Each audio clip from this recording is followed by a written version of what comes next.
Have you ever said anything? I know I haven't even made it through the first thing. Have you ever said anything and then you wonder to yourself, did I really mean that? I mean, I probably just did it Sunday. You know what? If I say something, I go, I don't even know if I really meant that, especially if I, offended somebody. Did I really mean that? So when Timothy was at Missouri Baptist, and he graduated with a media and video film degree, he's now going into accounting. So I'll tell you how that video film degree went. But when he was a senior, though, he produced a senior video. And maybe a lot of y'all saw it. It should have won awards. It really was really quite good. But he looked at cystic fibrosis. And he interviewed Terry and me, and he interviewed Kelsey a lot. And he interviewed another couple, and another little girl was in it. But it was all about CF. And at the very end of it, I said, if given the chance, I wouldn't change a thing. And I really have thought since then, did I really mean that? Really? Did I really mean that? I mean, who wouldn't want their kids to be healthy? Right?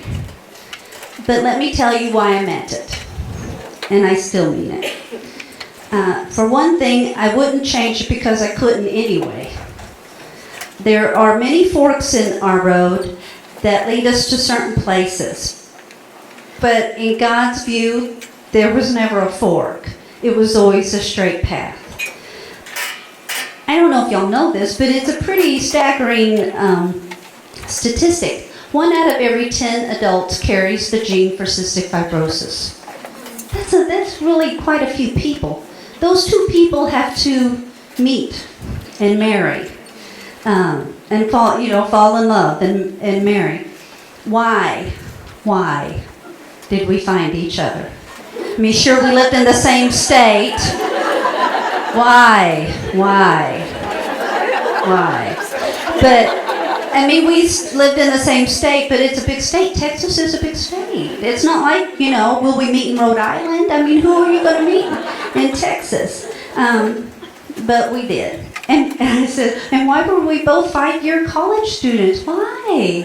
Because I wouldn't have met him if he hadn't been there that extra year, and I hadn't been there that extra year. So what were the chances?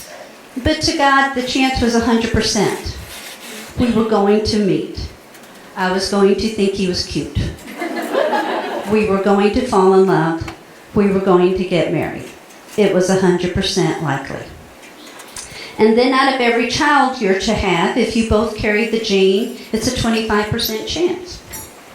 So to God, Tim and Kelsey had a 100% chance of having CF, because it was always God's plan. So to torment yourself with the what ifs in life. What if I'd gone to a different college? What if we'd known Timothy had CF before Kelsey was born?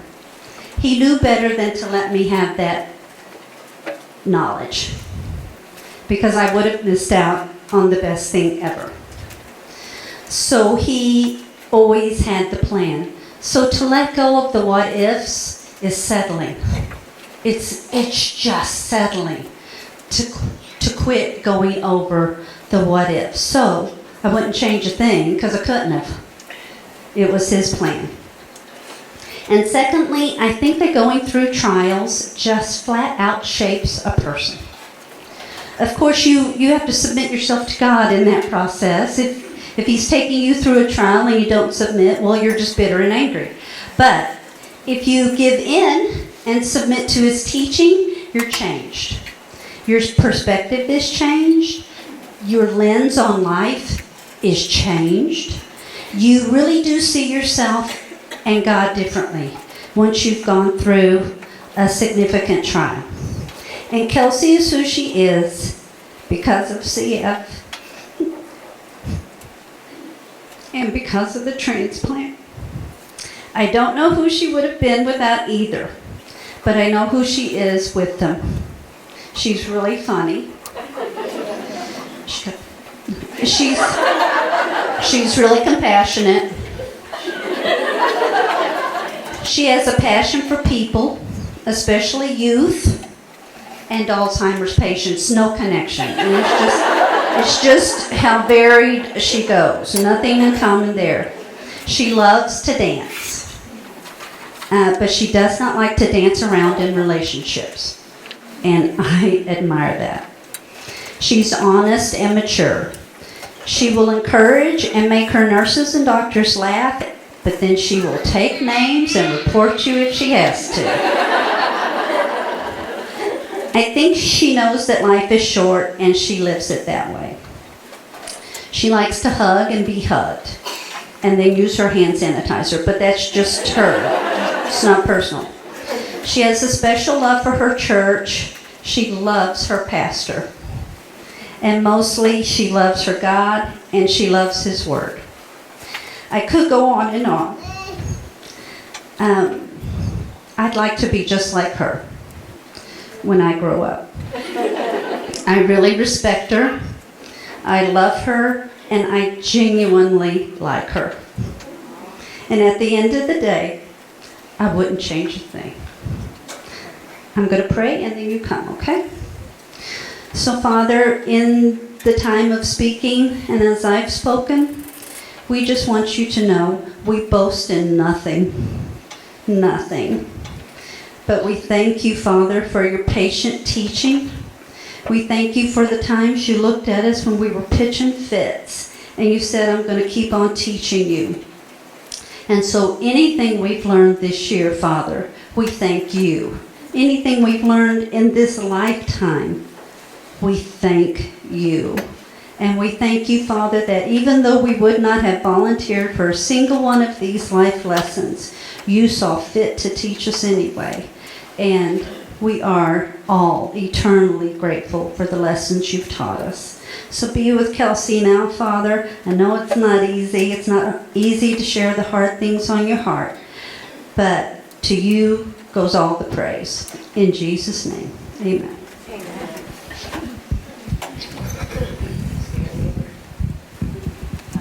Yeah. Where'd my speech go? Oh, I'm sorry. Oh, found it. Hello, everyone. I think I'm loud.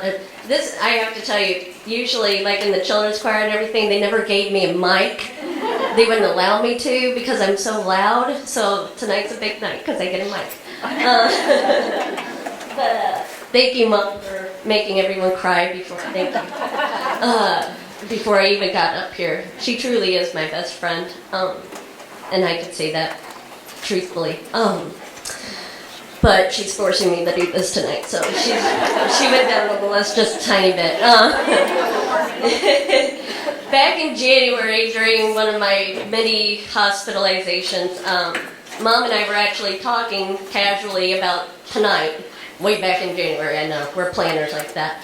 But we were just talking about what the banquet should be about, what the theme should be about, and one Sunday back in January, a church member was talking to my mom about me, asking how I was and everything, and something that he said struck her at the end of their conversation, and he said, "You know the rules," and left, and with that. And that phrase had stuck with her, and so we were talking about that, and I just mentioned to her that would be an awesome banquet theme, is to talk about, you know, the rules that God teaches us. And she said, yes, it would be, and you're going to speak.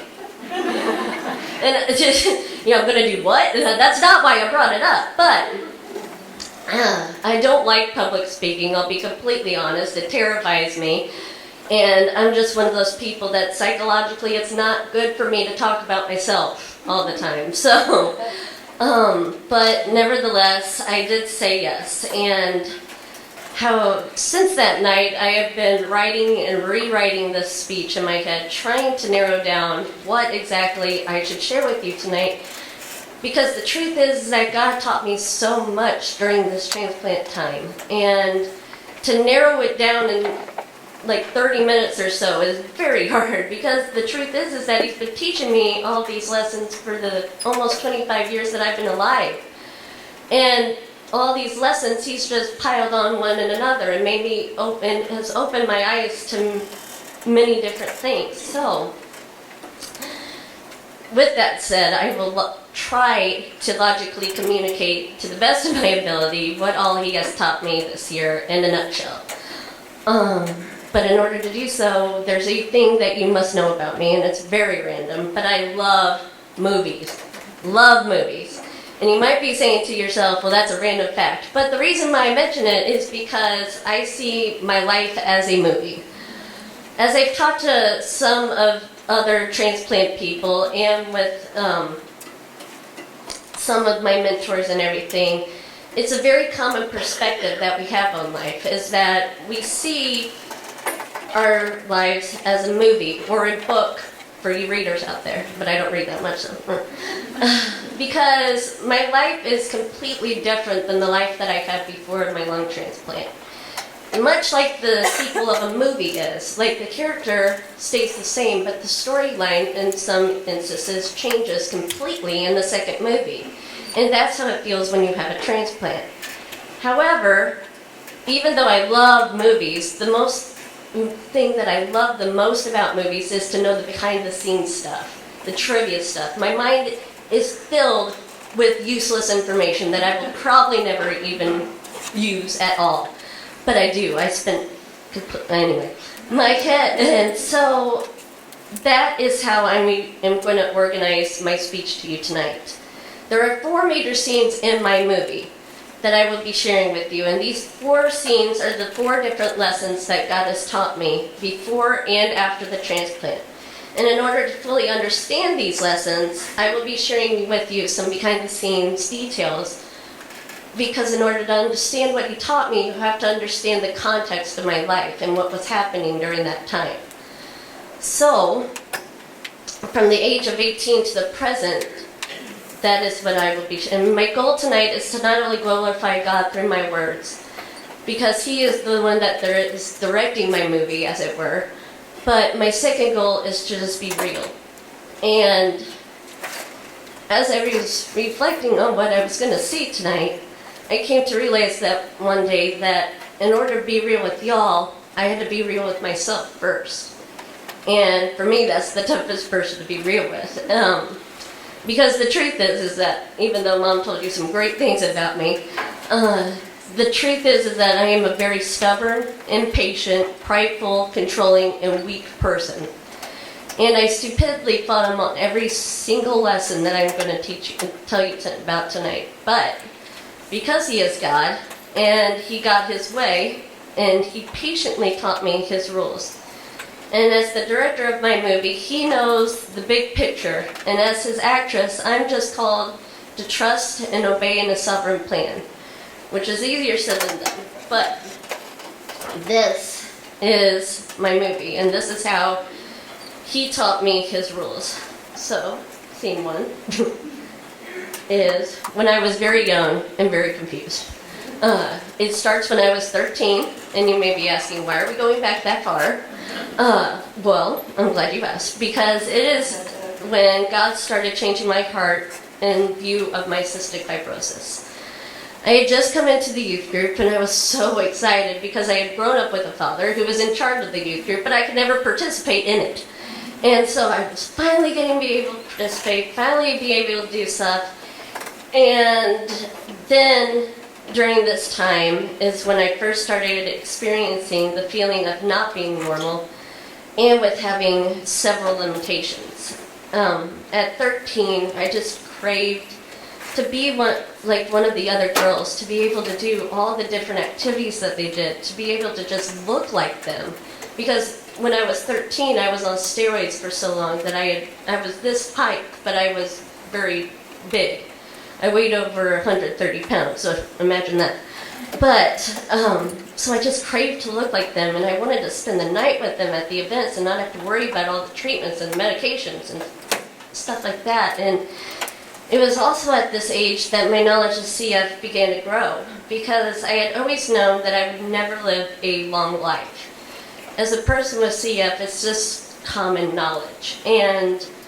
But I did not know, or I don't remember knowing, that there was an estimated lifespan for people of CF. And one afternoon, while I was watching a documentary about football, not my choice, but and it was about Boomer Esiason, whose son also has CF, and they announced that the lifespan for a person with CF was 35, and it hit me like a ton of bricks.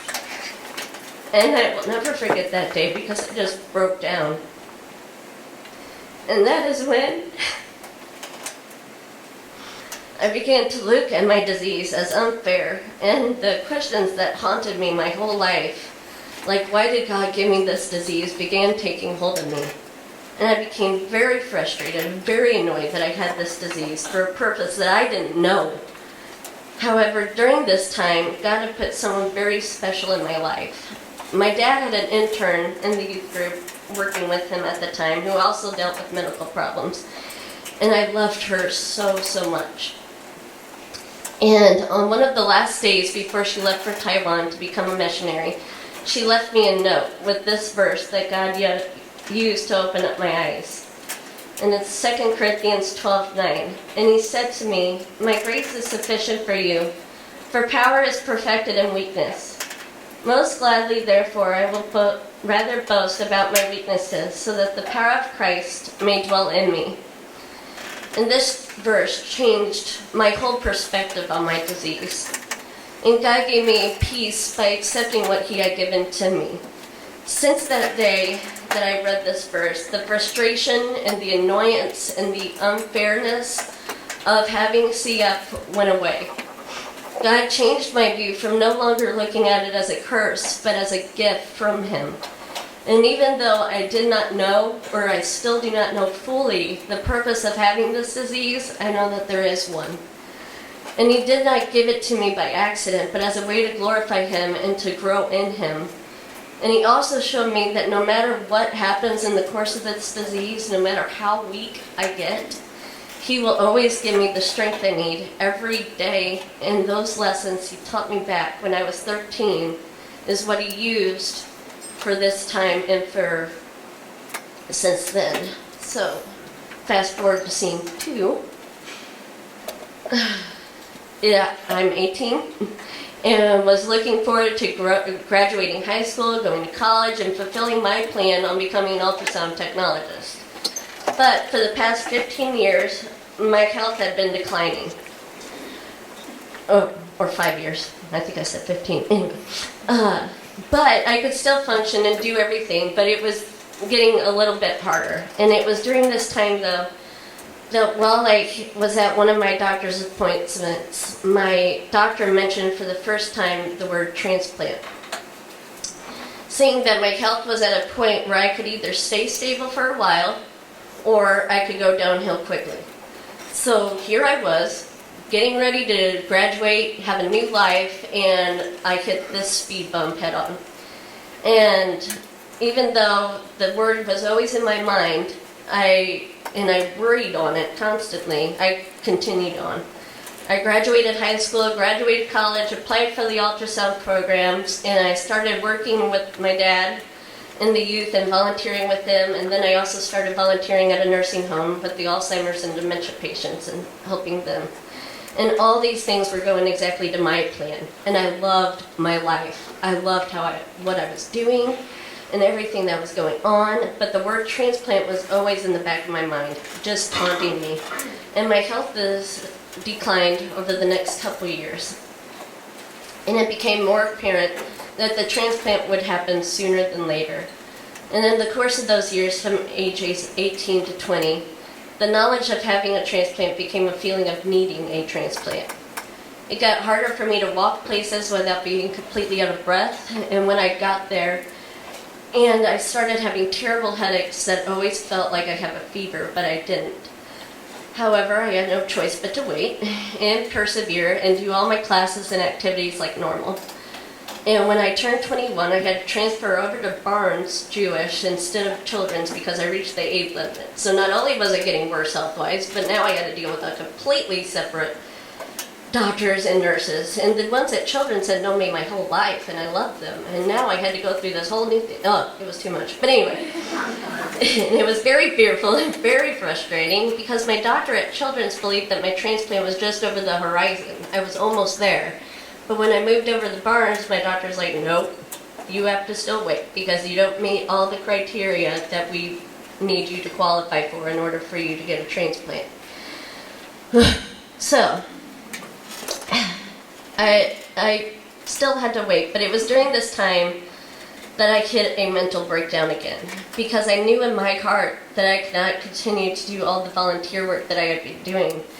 My head just didn't want to believe it though, and so I chose to keep doing what I was doing until one day when I was pushing a resident in the wheelchair and it hit me that I had to stop. My body was done. And so in February of 2013, I ended my 2 years of volunteering at the nursing home, and I stopped working with the youth. Both things that I loved tremendously, especially working with the youth. And it broke my heart that I had to stop. Because even though I was mentally still able to do everything, I could no longer physically do it. And my shortness of breath, my coughing, my overall body pain were just becoming too strong to ignore. And it was during this time, on one Sunday morning, that pastor was filling in for our college teacher, and he taught on this verse. 2 Corinthians 4:17 through 18. For momentary light affliction is producing for us an eternal weight of glory, far beyond all comparison. While we look not at the things which are seen, but at the things which are seen. For the things which are seen are temporal, but the things which are not seen are eternal. And once again, God used His Word to change my perspective. I had been struggling and asking God all the same old questions, like, why is this happening? When am I finally going to be put on the list? And what use am I going to be to you if I can't do anything anymore? And God used this verse in many different ways. He opened my eyes to the fact that no matter what pain or situation I'm going through right now, it's only for a moment. It's only for a blink of an eye compared to eternity. And He gave me what Paul calls a peace that surpasses all understanding. And shortly after that Sunday, in April of 2013, I was finally allowed to go through the evaluation for the lung transplant. And on May 16, 2013, I was finally put on the lung transplant list. And those lessons that God taught me then is what carried me through the months and years to come. Scene number 3. As I mentioned earlier, I am a very stubborn, very prideful, and very impatient person. So even though God had begun to teach me His rules, I still held on to some of my doubts and frustrations. However, thanks be to God, He didn't allow that. And it was during this scene that He began to crush me on my pride and my stubbornness and my impatience. When you are put on the transplant list, they tell you that the average waiting month is 4 to 6 months. And at the time, I thought, well, that's not that bad. I can make it 4 to 6 months. I wasn't too bad. I was still able to walk, wasn't even on oxygen yet. So I'm like, all right, I can do the 4 to 6 months. However, that all ended in June of that same year because on the last week of June, I had to start wearing oxygen. And it was a little at first. I just wore it when I exercised, but it soon turned into every day and all day. And with the wearing of that tube came the battle of my pride, and here's why. Cystic fibrosis is what some describe as an internal disease, meaning that if you don't know that a person has it, and if you don't know the signs to look for it, you wouldn't know that they had a disease. You don't look differently, you don't walk differently, you don't act differently. But for the most part, that's a good thing, because it is a blessing. Because whenever you go to a new place, you're considered normal. But my disease not only became internal, but external for the first time, and everyone who saw me knew that I was going through something, and I couldn't hide it anymore. And I fought having to wear oxygen for as long as I could, but my body was just crying out for it. And I fought having to use a wheelchair because I didn't want to be looked at. I didn't want to be different, and I just wanted to be normal. And God used those two things, though, to awaken me to my pride. And I had no choice but to face the facts and just use them. Which is a good way to get rid of pride, by the way, is having no choice whatsoever on the matter. So on the oxygen, though, my life became very limited because at home I had one central unit that I was hooked up to all the time.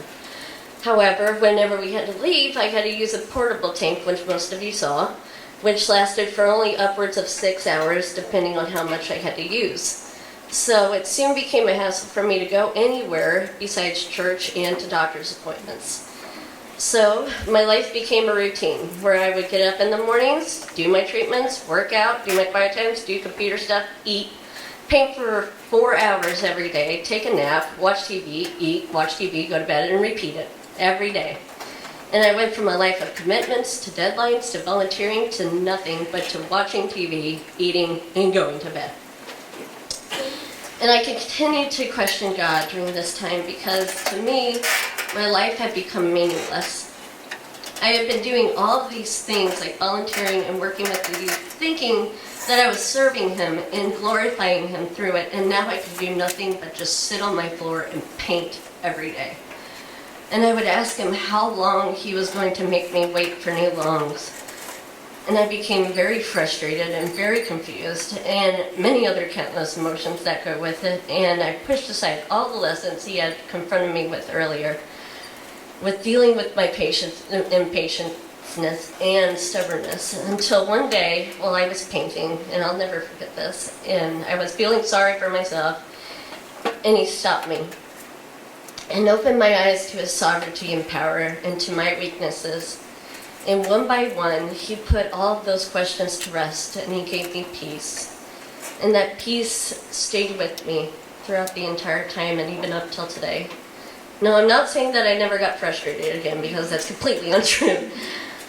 Because the 4 to 6 month average waiting time came and it went, and I continued to get sicker and sicker, but through it all, He still gave me peace. And the question of why haven't you provided the lungs yet turned into, I know you are sovereign, and if you provide the lungs, you are good. And even if you don't provide the lungs, you are still good. And He provided me with the strength and the patience to keep enduring, which is a good thing because those 4 to 6 months soon turned into 21 months. And those 21 months were easily the hardest, scariest, and most confusing time of my life. I have been through many difficult times in my life before, but nothing I had gone to compared to this valley. Every day became a battle, and every day it became harder and harder to get out of bed each morning, knowing that I would have to face the same pain and hardship as I did the day before. My shortness of breath increased to the point where normal activities of getting dressed and walking and talking, you name it, became difficult. And I had to use the wheelchair everywhere I went. My body ached in pain continuously to the point, by the end of the 21 months, I was taking 8 Tylenol a day just to function. I was in and out of the hospital at least once, if not twice a month, for IV antibiotics, because once I got off the IV antibiotics, I was back to the same place that I was after 2 days. So whatever benefit and strength I would have gotten from the drugs would have been gone, and I would have had to start the cycle all over again. At one point, I became frustrated with the doctors because they kept telling me and giving me the same IV meds, and obviously they weren't working. And so I kept asking them if they could put me on something different, just something that would give me more of a lasting effect than the drugs that they were giving me now. But they kept telling me that they were giving me the best that they had. So I'll never forget one day when I was talking to my nurse, which, by the way, I had fantastic nurses during this entire time and doctors. But I was talking to her only one day because I was needing back on the IVs, and I asked her again if there was something that they could just put me on and try. And she said, and I'll never forget these words, "Honey, we are giving you all that we have. There's nothing else we can do for you." And the only thing that will make you feel better is new lungs. And for right now, because you are short and they are not coming, I had to keep waiting. And that became harder and harder and more discouraging. But it's funny how God always shows up during those times in the most unexpected places. Because one day when I was checking Facebook, this quote was posted by Keith and Kirsten Getty.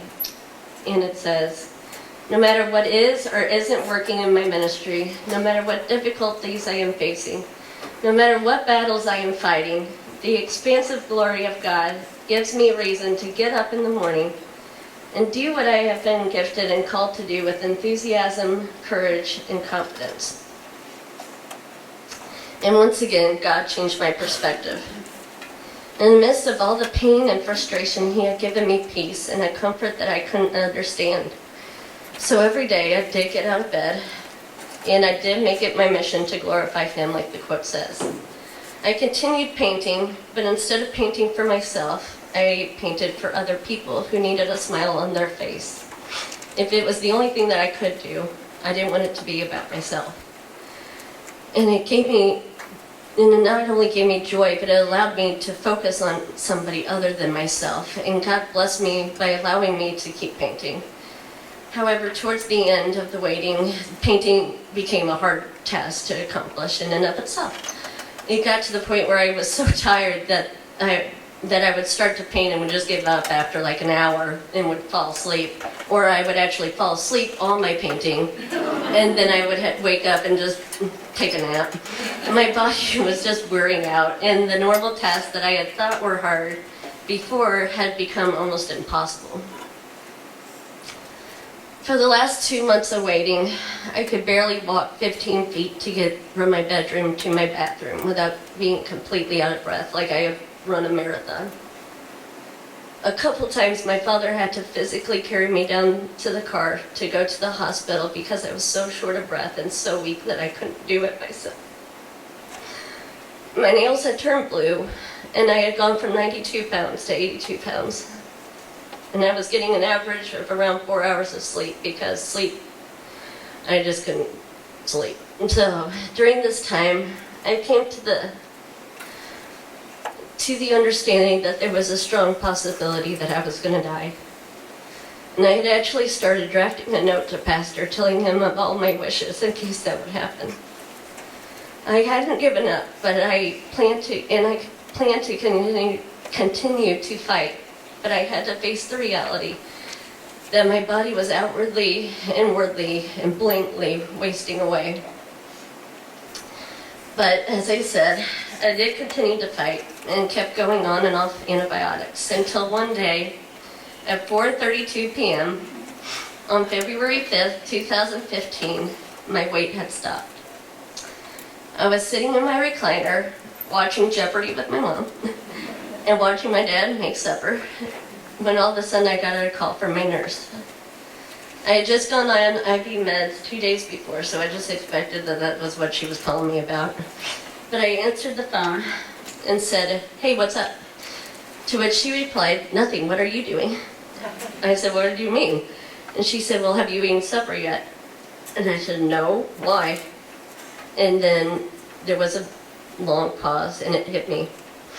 And I started crying, and I said, "Do I have lungs?" And she said, "Yes." And my 21 months of waiting had finally ended.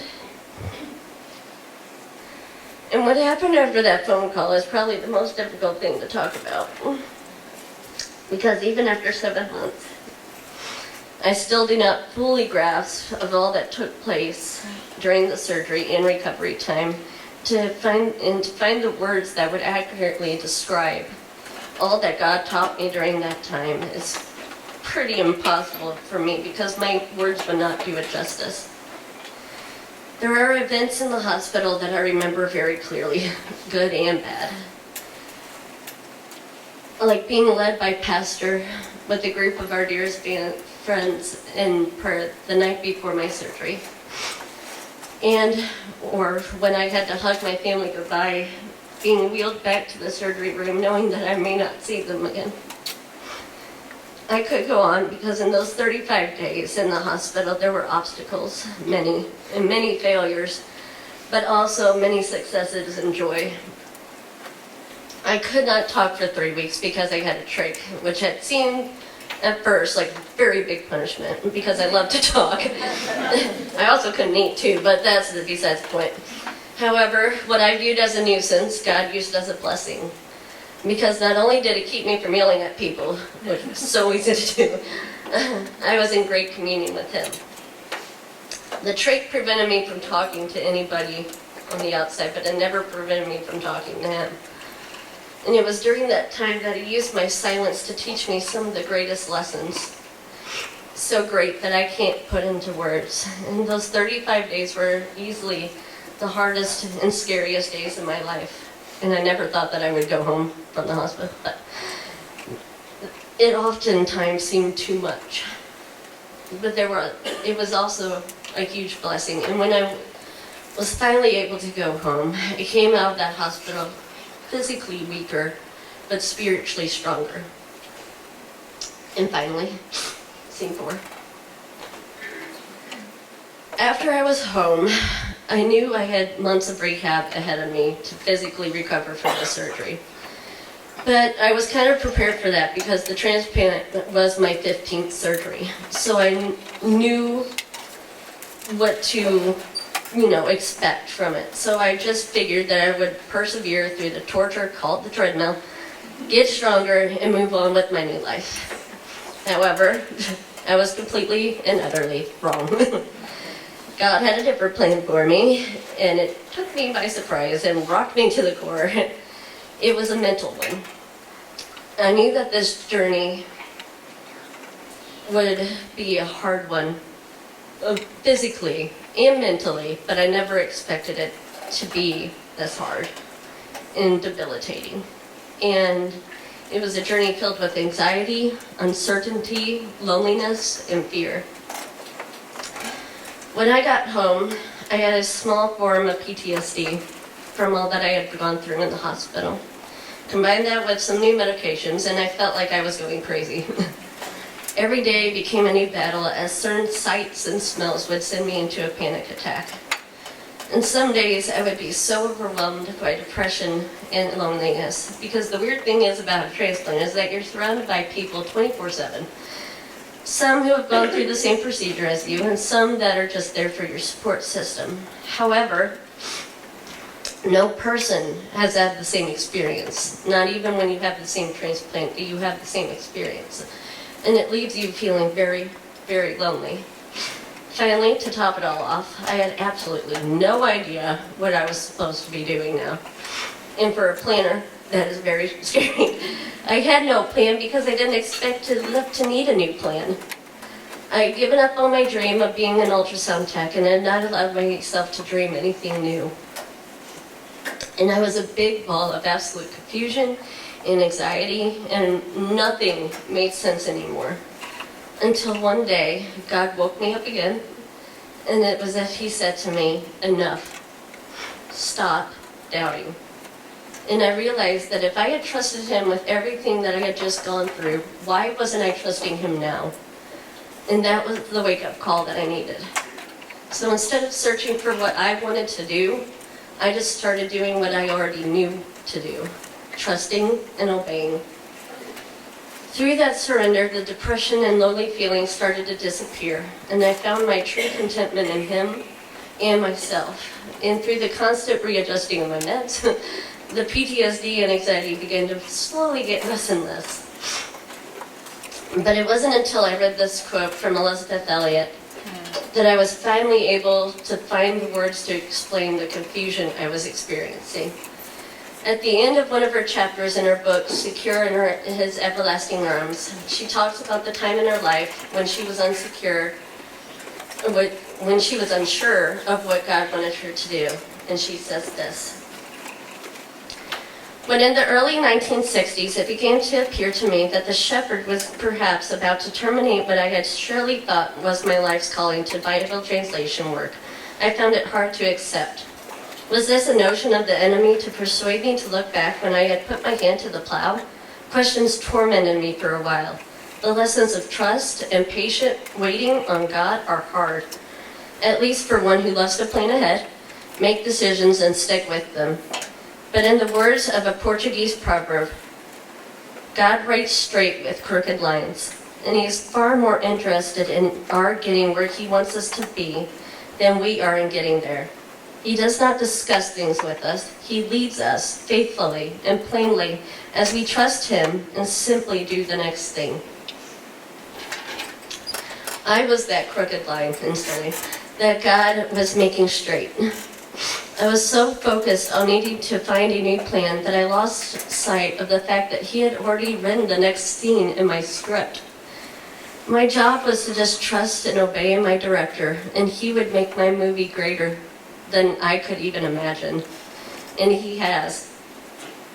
I once heard that sometimes the hardest things in life are the things most worth doing.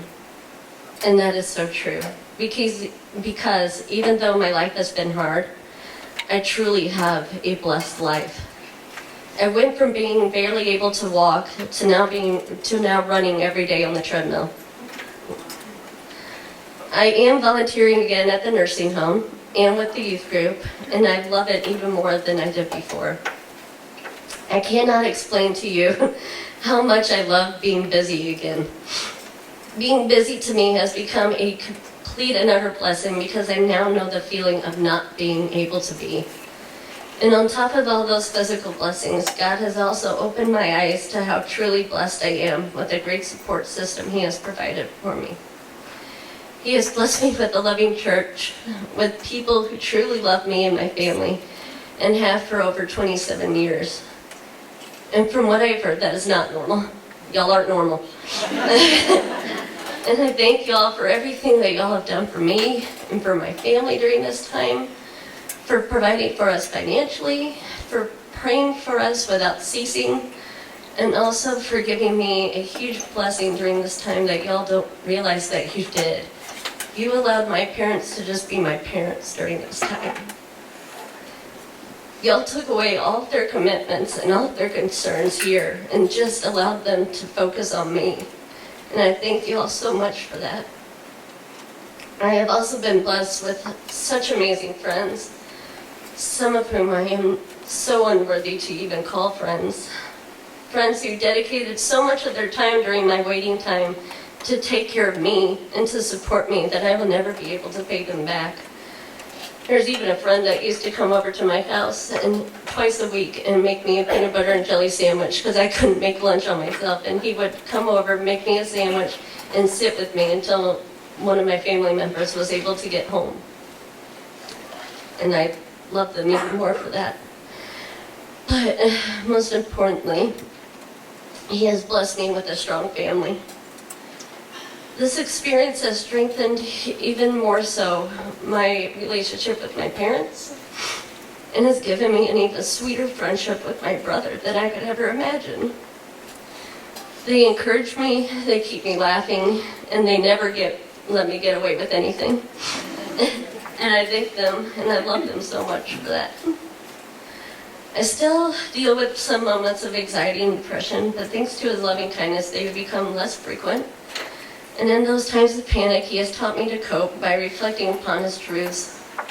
I no longer fear of what every day may hold, but I look forward to them to see what new blessings and experiences He will bestow upon me.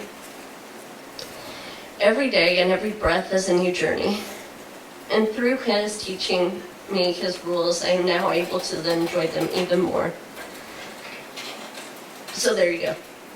That is my movie so far. It is a movie filled with many highs and lows, but many laughs and many joys. Some have asked me, how did I make it through all of this? And to be truthful, I don't know. All I know is that God did it, somehow, in some way. He is doing it, and teaching me every step of the way. Many people have also asked me, have also told me that they couldn't go through what I could have gone through. But that's just it. God didn't cast you in my movie. He cast you into your own movie. I look at some of you and I wonder how some of you could go through your own experiences. But I am reminded that He never gave me the script to your movie. However, he did provide each of us with his word, his main script, that he uses to equip, provide, and teach us our own set of rules individually for our own journey. And if we just put our faith and our trust in him and obey him, then each of our movies will have an ending far greater than all of us can imagine. I'm done.